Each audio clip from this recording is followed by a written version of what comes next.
A major breakthrough in a high-profile Arizona murder investigation after authorities arrest a suspect accused of fatally shooting 2 teens on a camping trip. Here's more. What a senseless, violent act. The murder of 2 young teenagers. Authorities capture a suspect more than 4 months after 2 teens were gunned down in a remote section of Arizona. 31-year-old Thomas Brown was apprehended Thursday for the first-degree premeditated murders of Pandora, Jules and Evan Clark, who were on a camping trip in May at Tonto National Forest. Court documents revealed the teens were shot multiple times with their bodies dragged more than a mile away and hidden in nearby brush. The motive remains a mystery.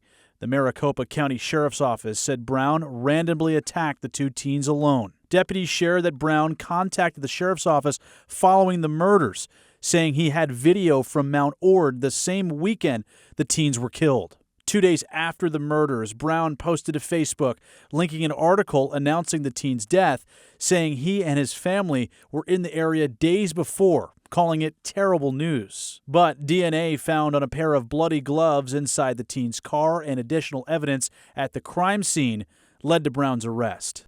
Based on that evidence collected, Thomas Brown provided false and misleading information regarding his involvement. It was the comparison of his statements and that physical evidence. He mentioned that he flew a drone around the mountain, and that was one of the reasons that we could contact him. Because of the remote location of the murders, it presented a challenge to detectives who didn't have many clues to lean on during their investigation. Couldn't rely on Ring cameras. They couldn't rely on pings from cell phones. And they couldn't rely on any other video that normally we would have in an urban area. So it made it very difficult and a technical investigation, and that's why it's taken this long to get this far.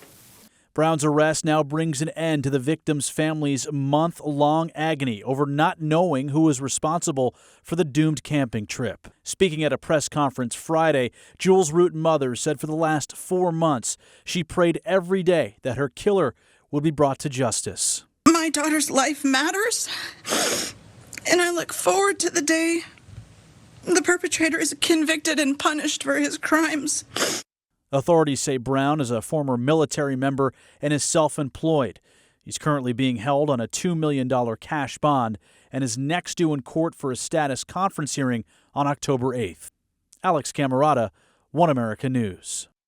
Looking for news that actually tells the truth, not just the headlines they want you to hear? Then it's time to sign up for OAN Live. It's your go-to source for unfiltered news, sharp debate, and 5 hard-hitting political talk shows, including my show, Real America with Dan Ball. You can watch live anytime, anywhere. No noise, no nonsense, just real reporting and bold conversations that matter to you and your family. You can sign up for OAN Live now to see the truth unfold, and you can catch Real America every weeknight at 8 p.m. Eastern. Just go to live.onn.com. Again, that's live.onn.com and sign up today and start watching every weeknight at 8 p.m. Eastern.